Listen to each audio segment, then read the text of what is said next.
नमस्कार साथियों, अदम्य एकेडमी के ऑनलाइन प्लेटफॉर्म पे आप सभी का हार्दिक स्वागत है और अभिनंदन। हम दुर्गों की चर्चा कर रहे हैं और दुर्गों की चर्चा में मैंने आपको लास्ट जो दुर्ग पढ़ाया था वो पढ़ाया था जैसलमेर दुर्ग या सोनारगढ़ का किला, है ना।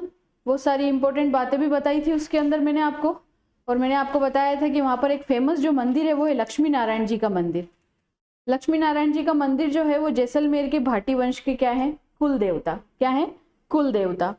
इसी प्रकार से जयपुर के अंदर अगर हम बात करेंगे तो वहां पर कुल देवता अलग है और आराध्य देवता अलग है।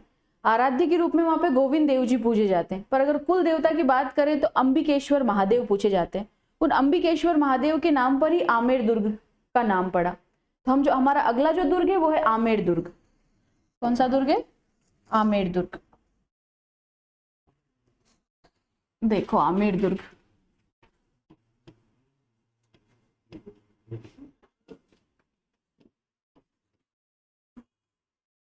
ये जो आमेर है इसको दुल्हे राय ने अपनी राजधानी बनाया था।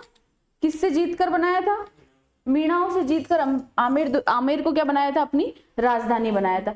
तो सबसे पहले आमेर की जो अगर हम बात करें कि नींव किसके द्वारा रखी गई, तो 1150 के अंदर, 1150 में दुल्हे राय के द्वारा। किसके द्वारा? दुल्हे राय के द्वारा, दुल्हे राय के द्वारा। फिर हम बात करते हैं कि ये जो आमेर दुर्ग, आमेर जो नाम पड़ा है वो अंबिकेश्वर महादेव के नाम पर पड़ा है। किसके नाम पर पड़ा? अंबिकेश्वर महादेव। ये अंबिकेश्वर महादेव जो है ये कछवा वंश के कुल देवता हैं। कछवा वंश के क्या है? कुल देवता। इनको बोला जाता है कछवाहा वंश के कुल देवता।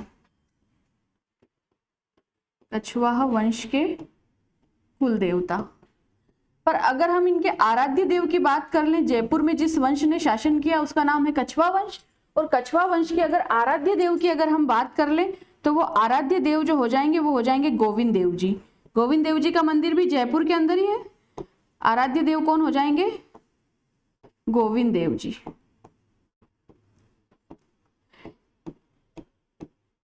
इन्हीं अंबिकेश्वर महादेव के नाम पर आमेर का पहले जो नाम मिलता है वो मिलता है अंबेर। क्या मिलता है? अंबेर। और अपभ्रंश होकर क्या बन गया? आमेर। अपभ्रंश होकर क्या बना? आमेर बना। फिर अगर हम बात करते हैं कि इस दुर्ग के अंदर पुनरुद्धार की, तो इस दुर्ग का जो पुनरुद्धार कराया वो कराया मानसिंह प्रथम ने। किसने कराया? मानसिंह प्रथम ने।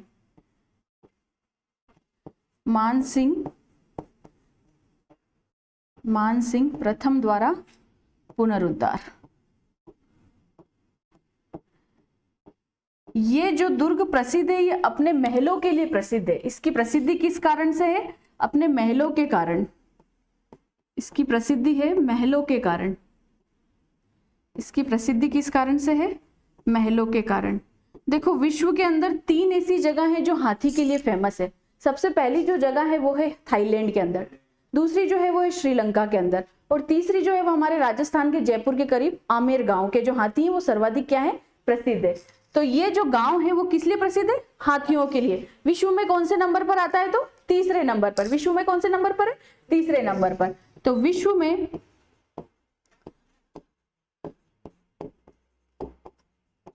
हाथियों के लिए प्रसिद्ध तीसरा गांव क्या है? गांव का नाम आमेर। ये आमेर गांव है इस दुर्ग के नजदीक। वो गांव किस लिए प्रसिद्ध है? हाथियों के लिए प्रसिद्ध है।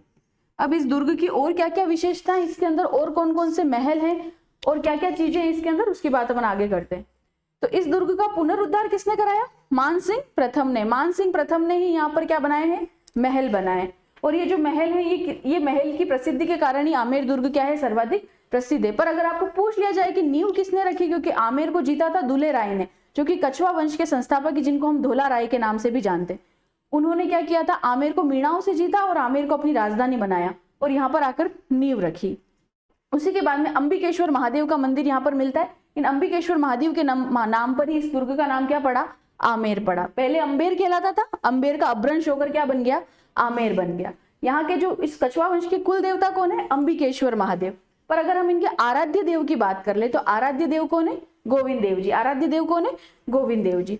विश्व में हाथियों के लिए प्रसिद्ध 3 स्थान है। एक गांव है वो थाईलैंड में है, दूसरा श्रीलंका के अंदर है, तीसरा हमारे राजस्थान के जयपुर में आमेर गांव है। ठीक है, चले आगे। अब देखो ये जो दुर्ग है ये इस तरह से दिखाई देता है जब हम इसको नीचे से देखते हैं। तो हम जब खड़े होकर नीचे से देखते हैं तो इस तरह से दिखाई देता है, एक सीढ़ी नुमा आकृतियां दिखाई देती है। उसमें अगर हम सबसे पहले बात करें तो यहाँ एक प्रवेश द्वार आता है। इस प्रवेश द्वार का जो नाम है वो है गणेश पोल। बताओ कौन सा पोल है? पोल, गणेश पोल। इस गणेश पोल के ऊपर चतुर्भुज गणेश जी का मूर्ति है।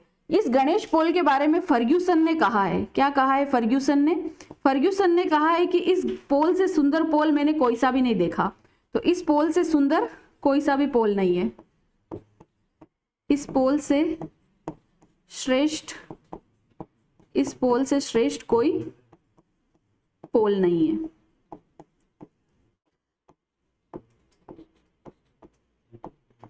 ठीक है, तो सबसे पहले जब हम इसके अंदर एंटर करते हैं तो यहाँ कौन सा पोल आता है? गणेश पोल आता है। इसके लिए फर्ग्यूसन ने क्या कहा है कि इस पोल से श्रेष्ठ कोई भी पोल नहीं है।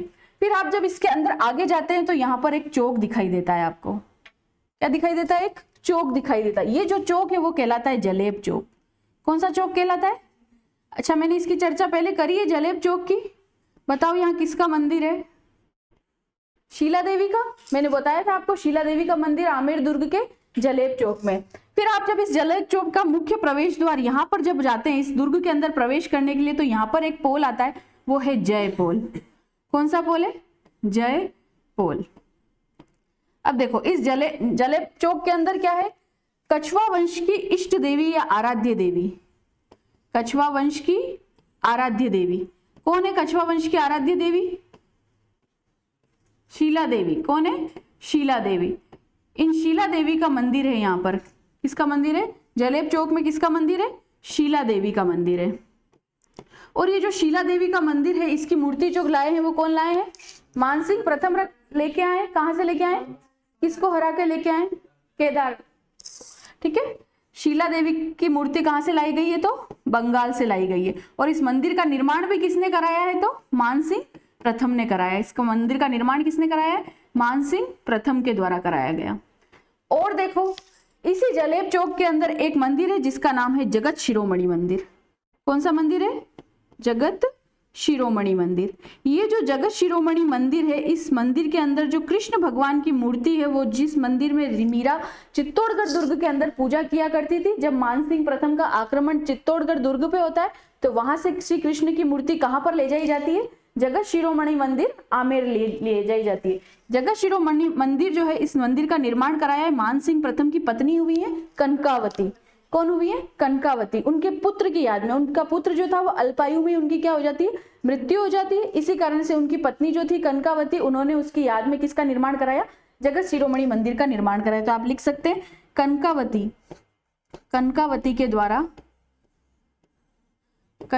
के द्वारा जगत सिंह की याद में। कनकावती के द्वारा जगत सिंह की याद में। कनकावती के द्वारा किसकी याद में? ठीक है, तो जगत शिरोमणि मंदिर का जो निर्माण है वो किसके द्वारा कराया गया? कनकावती के द्वारा। किसके द्वारा? कनकावती के द्वारा।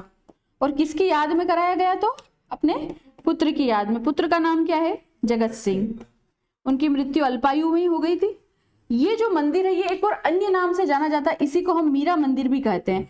क्यों कहते हैं? क्योंकि यहाँ जो कृष्ण की मूर्ति है उस मूर्ति को मानसिंह प्रथम चित्तौड़गढ़ दुर्ग से उठा के लाए थे और यहाँ आके स्थापित करा दिया था। ये वही कृष्ण भगवान की मूर्ति है जिसकी मूर्ति की पूजा मीरा चित्तौड़गढ़ दुर्ग के अंदर किया करती थी। और देखो इस दुर्ग की, मैंने आपको बताया कि इस दुर्ग की जो स्थापना करी है वो दुल्हे राय ने करी है। ठीक है, तो 1292 के अंदर, किसमें? 1292 के अंदर यहाँ एक महल बनाया गया। उस महल का नाम है कदमी महल। क्या नाम है? कदमी महल। ये जो कदमी महल है ये एक शासक हुए कछवा वंश के, उनका नाम है रामदेव। क्या नाम है? रामदेव। इन रामदेव के द्वारा क्या बनाया गया? कदमी महल का निर्माण कराया गया।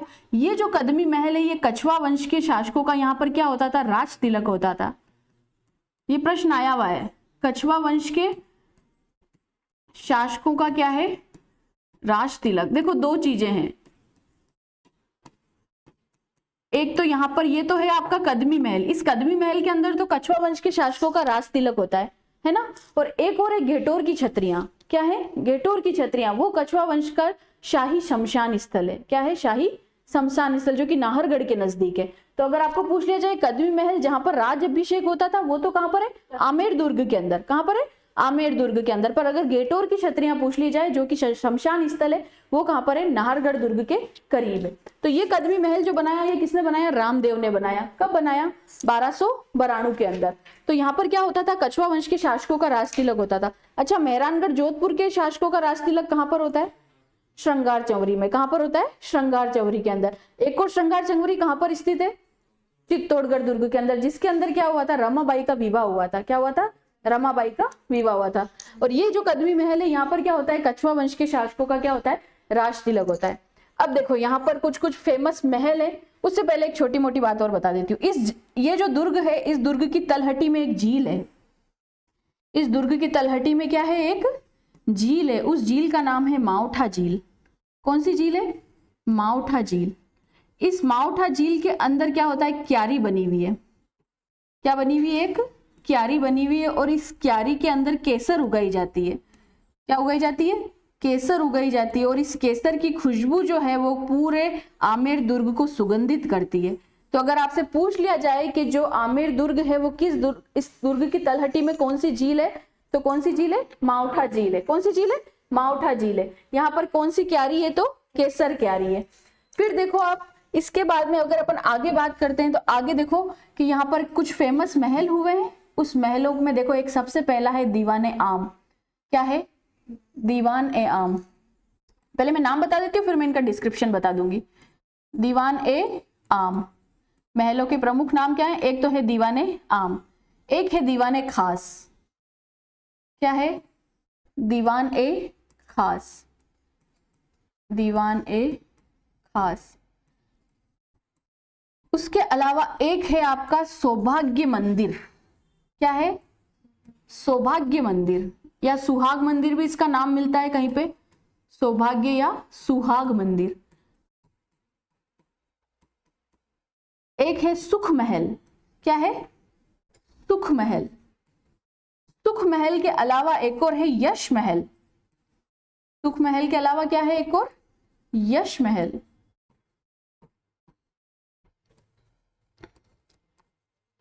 सुख महल के अलावा क्या है? यश महल। तो कौन कौन से महल है? दीवाने आम, दीवाने खास। यहाँ पर एक मंदिर है, उसका नाम है सौभाग्य या सुहाग मंदिर। एक है सुख महल और एक है यश महल। अब ये क्या क्या काम आते हैं वो मैं आपको आगे बताती हूँ। यहां तक की बात आ गई समझ में? चले आगे। अब देखो, सबसे पहले है दीवाने आम। दीवान ए आम।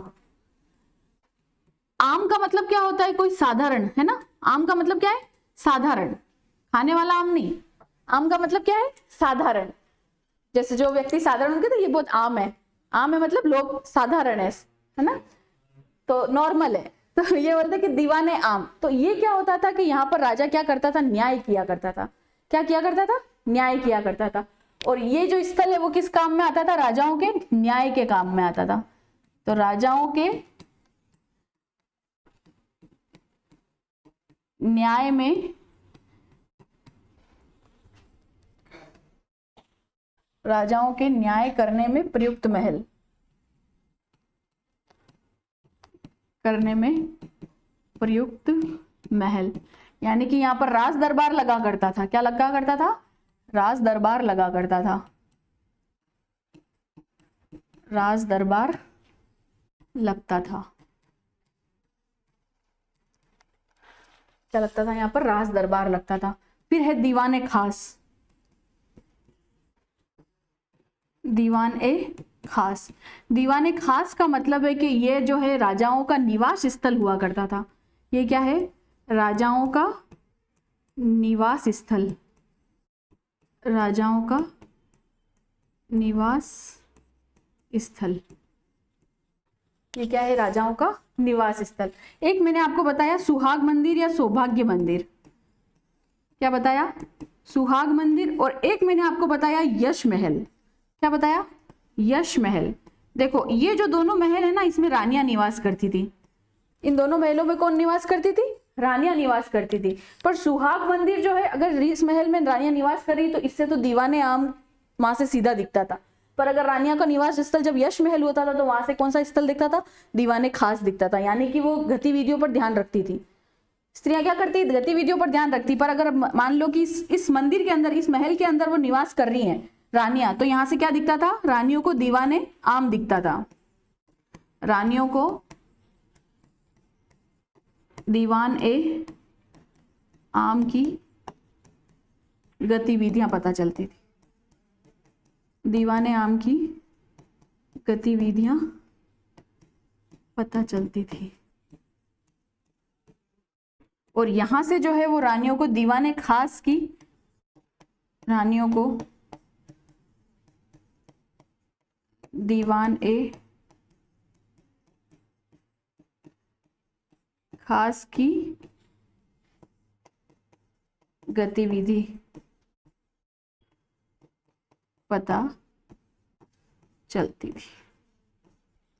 ठीक है, तो दीवाने आम क्या हो गया? जहां पे राज दरबार लगता था। राज दरबार को रानियां कहां से देखती थी? सुहाग महल या सुहाग मंदिर से। दीवाने खास क्या होता था? राजाओं का निवास स्थल होता था। उनकी गतिविधियां रानियां किस महल में से देख सकती थी? यश महल में से देख सकती थी। फिर देखो, फिर मैंने आपको बताया एक है सुख महल। सुख महल, ये जो सुख महल है ये क्या काम आता था? गर्मियों के अंदर राजाओं का निवास स्थल हुआ करता था। गर्मियों में राजाओं का क्या हो सकता था? निवास स्थल। सुख प्रदान करता था तो क्या हो गया? गर्मियों में राजाओं का निवास स्थल। गर्मियों में राजाओं का क्या है? निवास स्थल। गर्मियों में राजाओं का निवास स्थल। अब इस दुर्ग की कुछ प्रमुख विशेषताएं, जैसे मैंने आपको बताया कि पूर्णतः मुगल शैली पर आधारित दुर्ग कौन सा है? अकबर का किला। पूर्णतः मुगल शैली पर आधारित किला कौन सा है? अकबर का किला। पर अगर आपको पूछ लिया जाए कि हिंदू प्लस मुगल शैली का समन्वय किस किले के अंदर देखने को मिलता है, तो आमेर दुर्ग। क्यों देखने को मिलता है? क्योंकि आमेर के कछवा वंश के जो शासक थे उन्होंने सर्वप्रथम मुगलों से संबंध स्थापित किया था, है ना। मानसिंह के पिता कौन थे? भगवंत दास। भगवंत दास के पिता कौन थे? भारमल। भारमल ने अपनी पुत्री का विवाह किससे कर दिया था?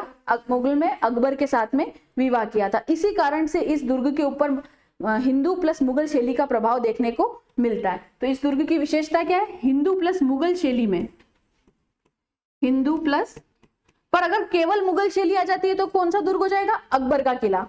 ठीक है, हिंदू प्लस मुगल शैली का समन्वय देखने को मिलता है। हिंदू प्लस मुगल शैली का समन्वय देखने को मिलता है। और क्या है इस दुर्ग के अंदर? एक शासक हुए कछवा वंश के, पृथ्वीराज कच्छावा। क्या नाम है? पृथ्वीराज कच्छावा। उनकी पत्नी कौन थी? बालाबाई। कौन थी? बालाबाई। उन बालाबाई की जो साल है वह इस आमेर दुर्ग के पीछे मिलती है। तो पृथ्वीराज कच्छावा की पत्नी, पृथ्वीराज कच्छवा की पत्नी बालाबाई की साल भी, बालाबाई की साल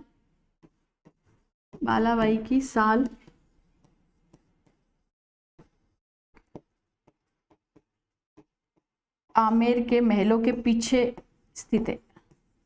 आमेर के महलों के पीछे स्थित है। आमेर के महलों के पीछे क्या है? स्थित है। आमेर के महलों के पीछे स्थित है। साल मतलब छतरी।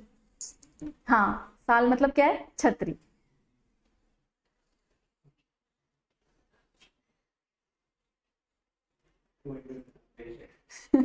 शॉल वो ओढ़ने वाली शॉल नहीं है अपनी।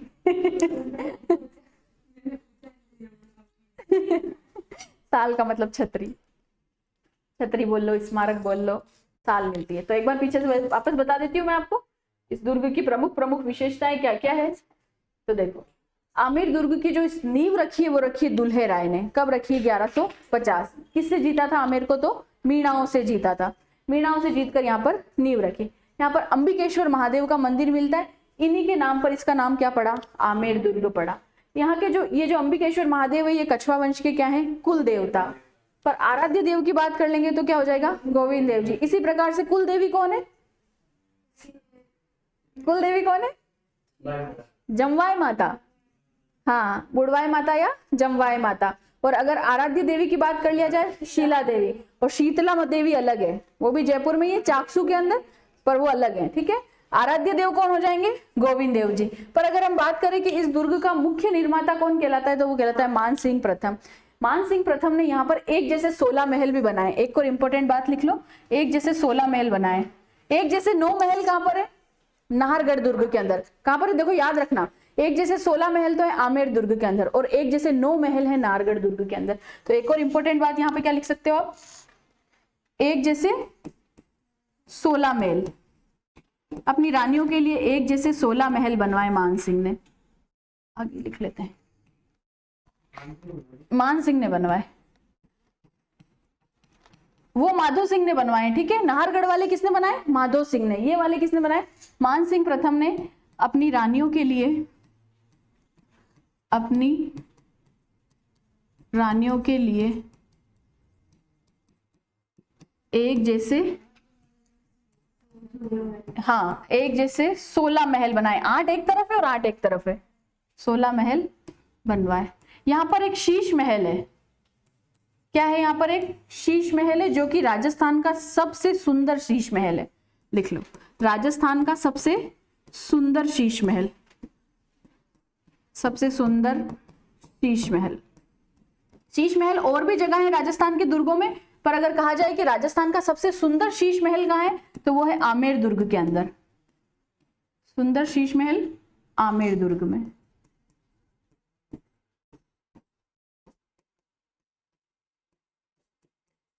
कहां पर है, आमेर दुर्ग के अंदर। एक जैसे 16 महल किसने बनाए, मान सिंह प्रथम ने। पर एक जैसे 9 महल आ जाए तो वो किसने बनाए, माधो सिंह प्रथम ने। पर वो कहाँ बने हुए, नाहरगढ़ दुर्ग के अंदर। अब देखो अपन रिवीजन कर रहे थे कि क्या बताया मैंने आपको। सबसे पहले मैंने बता दिया था, अब अंबिकेश्वर महादेव क्या है, कछवा वंश के कुल देवता। आराध्य देवता की बात करेंगे तो गोविंद देव जी। पर इस दुर्ग का जो वास्तविक निर्माता माना जाता है वो मान सिंह प्रथम माना जाता है, ठीक है। नींव पूछ ली जाए तो दुल्हे राय, वास्तविक निर्माता पूछ लिया जाए तो फिर कौन है, मान सिंह प्रथम। किसके नाम पर पड़ा है, अंबेर नाम हुआ करता था इस जगह का, अपभ्रंश होकर क्या पड़ गया, आमेर पड़ गया। ये दुर्ग प्रसिद्ध क्यों है, तो उसके महलों के लिए प्रसिद्ध है। किस लिए प्रसिद्ध है, महलों के लिए प्रसिद्ध है। और विश्व में हाथियों के लिए तीसरा सबसे प्रमुख स्थल कहां पर है, आमेर गांव जयपुर के अंदर। फिर देखो, जब हम इस दुर्ग के अंदर प्रवेश करते हैं तो सबसे पहले गणेश पोल आता है। इस गणेश पोल की तारीफ किसने करी है, फर्ग्यूसन ने करी है। फर्ग्यूसन ने क्या है, क्या कहा है, इस पोल से सुंदर या श्रेष्ठ कोई भी पोल नहीं है। जब आप इसके अंदर, जब इस गणेश पोल से अंदर एंटर करते हैं तो यहाँ पर आता है एक जलेब चौक। इस जलेब चौक के अंदर 2 मंदिर है, एक है शीला देवी का मंदिर और एक है जगत शिरोमणि मंदिर। जो शीला देवी का मंदिर है वो मान सिंह प्रथम ने बनवाया। ये जो है कछवा वंश की क्या है, आराध्य देवी या इष्ट देवी। ये जो मूर्ति है, यहाँ जो स्थापित मूर्ति है वो कहाँ से लाई गई है, बंगाल से लाई गई है। पर हम बात करें जगत शिरोमणि मंदिर की, तो इसका जो निर्माण कराया वो कनकावती ने कराया। किसकी याद में कराया, तो अपने पुत्र जगत सिंह की याद में कराया। यहाँ जो स्थित मूर्ति है वो कृष्ण भगवान की काले पत्थर की मूर्ति है, जो कि चित्तौड़गढ़ दुर्ग मीरा मंदिर से लाई गई है। इसलिए इस दुर्ग का एक और अन्य नाम क्या मिलता है, मीरा मंदिर मिलता है। फिर जब आप इससे आगे जाएंगे तो इस दुर्ग का जो मुख्य प्रवेश द्वार कहलाता है वो कहलाता है जय पोल। अगर आपसे पूछ लिया जाए कि आमेर दुर्ग का प्रवेश द्वार, तो क्या हो गया, गणेश पोल। पर आप इस दुर्ग के अंदर जब प्रवेश करेंगे तो प्रवेश करने के लिए मुख्य प्रवेश द्वार क्या कहलाएगा, जय पोल कहलाएगा। फिर इसके बाद में आपको यहाँ पर एक कदमी महल दिखता है। ये जो कदमी महल है ये 1292 के अंदर कछवा वंश के एक शासक हुए रामदेव, इन्होंने बनवाया था। और यहाँ पर कछवा वंश के शासकों का क्या होता है, राज तिलक। एक है कदमी महल, एक है गेटोर की छतरियां। गेटोर की छतरियां जो है वो आपको नाहरगढ़ दुर्ग के समीप देखने को मिलती है। फिर उसके बाद में हम बात करते हैं कि यहाँ पर इस दुर्ग की तलहटी में एक झील है, उस झील का नाम है माउठा झील। उस माउठा झील के अंदर एक केसर की क्या होती है, क्यारी होती है। क्यारी में क्या बोई जाती है, केसर बोई जाती है। और ये केसर इतनी सुगंधित होती है कि पूरे आमेर दुर्ग के अंदर इसकी क्या आती है, खुशबू आती है। फिर हम बात करेंगे कि इसके अंदर कुछ प्रमुख महल है। उस महल में सबसे पहला महल है दीवाने आम, फिर है दीवाने खास। आम का मतलब ही साधारण है, यहाँ पर साधारण जनता आ सकती है। मतलब राजा क्या करता है, दरबार लगाता है, न्याय करता है। ये दीवाने खास जो है वो राजाओं का निवास स्थल हुआ करता था। राजाओं का क्या होता था, निवास स्थल होता था। फिर मैंने आपको बताया सौभाग्य महल या सुहाग मंदिर के नाम से पहले जाना जाता था, बाद में इसका नाम सौभाग्य महल पड़ा। इस सौभाग्य महल से जो रानियां हैं वो किसके ऊपर निगरानी रख सकती थी? दीवाने आम के ऊपर। फिर मैंने आपको बताया कि यश महल से किसके ऊपर निगरानी रख सकती थी? दीवाने खास के ऊपर। और सुख महल जो है वो सुख प्रदान करने के काम में आता था, इसलिए राजाओं का क्या होता था? गर्मियों में निवास स्थल। राजाओं का गर्मियों में क्या होता था? निवास स्थल। तो ये सारी बातें बता दी। उसके बाद में मैंने आपको ये बताया कि ये जो दुर्ग है वो हिंदू और मुगल शैली का समन्वय इस दुर्ग के ऊपर देखने को मिलता है, क्योंकि सबसे पहले जो मुगलों से संबंध स्थापित करे वो किसने वंश ने करे? कछवाह वंश ने करे। इसलिए इस दुर्ग के अंदर क्या मिलता है? हिंदू प्लस मुगल। अगर हिंदू, राजपूत या मुगल भी आ जाए तो भी इसी शैली का नाम है, इसी दुर्ग का नाम आएगा। यहाँ पर राजपूत प्लस मुगल भी आ जाए तो भी क्या आएगा? आमेर दुर्ग आएगा। फिर यहाँ पर एक जैसे क्या है? 16 महल है जिसको मानसिंह प्रथम ने बनवाया है।